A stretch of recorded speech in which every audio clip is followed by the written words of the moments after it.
Okay guys, so part 3 is word cards.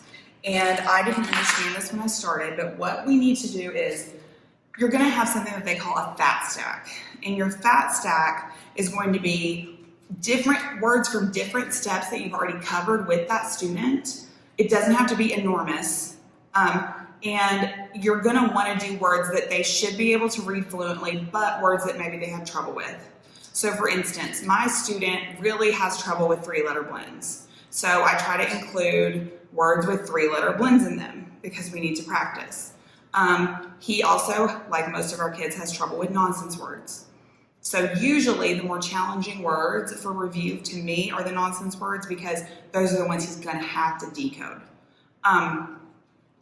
Then I've got some of those closed syllable exceptions because sometimes those throw us off when it's not clear on a green card. It's a little bit harder to know that's going to make a different sound. So those are, this will be my review fat stack, but I also want to review the sight words that he has trouble with.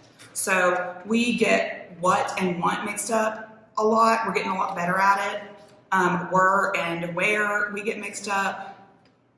And for some reason we say, he'll say and has. So we have this one in here.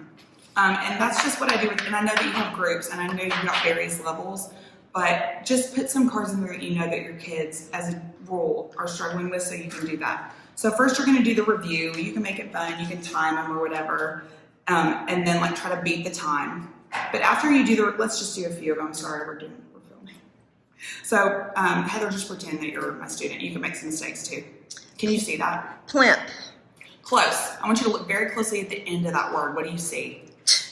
Good. So, and this is something most of your kids are going to struggle with. Words with that t on the end are really hard. So let's try it again. Read that one more time. Plimped. Good. Also, if you get stuck, you can say, I want you to tap it. Okay? Splose. Close. Is this going to be a closed syllable or a closed exception? It's going to be a closed syllable and it's going to say aw. Good. If it's closed, your vowel is always short. So what would it say instead? Sploss. And why do we have an extra S on that letter? Because F, L, and S are our doubling letters. Yeah, we call those bonus letters, right? Good. Okay. Scrand. Perfect. Biff, biffs. Perfect. Blimped. Good. Way to go on that T. Sprad. Yes. Chot, chots. Perfect. Okay, so that's what you're going to do with your review stack, and most of the words they should be able to read automatically. Then you're going to pull out your review sight words. Let's do these. As, has. Perfect. Who. Perfect. When, here, there. Very close. When does start with the same letters, but remember, this is where. And sometimes we think where is were, but we have to remember that where has a chair, okay? So this H kind of looks like a chair. And then if you can, there and where rhyme. So that can help us too, okay? All right. How, now. Yes. What. Perfect. So that's what you're gonna do with those review. This is not when you spell it in the air. This is just reading. And I like to point out what's right about the word too, because that helps them. Then we have our current words. We've got current high frequency words, and we have the review ones that we just did. So these are going to be words. I like to just do the whole stack because my student is going into 6th grade and he can usually read these words pretty well.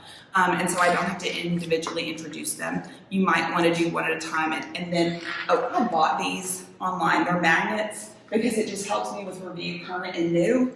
So, for instance, my student is in 3.2. We haven't gotten to nonsense words in 3.2 yet, so I would stick those in new. And if I had some of these that we haven't gotten to yet that he really needed to work on, I would put those over there because we haven't covered them yet. And then as kids start mastering stuff, I can just like put it away. I don't need to have a stack of every word we've ever done forever. So we would do the same procedure with these. And then, on your lesson plan, it's going to say vocabulary, high frequency word.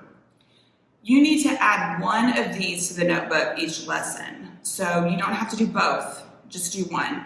If your student needs to work on sight words, just stick with sight words. And then they're gonna add it to their notebook and put a sentence. If you need to work on vocabulary because they've got their sight words, think about a word that maybe is a B level word from the stack that they need to work on that's in the story you're gonna read. So then we go through these. Then I'm gonna give him the current words, which I'm in 3.2 with him, so I would give him these words. And it's a little different because we are doing syllable division, and I might have to draw his attention to that. And once you get to step 3, students do not need to tap anymore. They are looking at the syllables, not each individual sound, because they'd probably forget what they were even tapping by the end of it. So that is a little bit different when it comes to the tapping part. But we would just go through these, and we would do. I would correct him, draw his attention, and do that guided discovery. Like not saying no, you wouldn't read it that way because that's a closed syllable exception, IND. But saying like, okay, does that sound like a word that you know? This is a real word.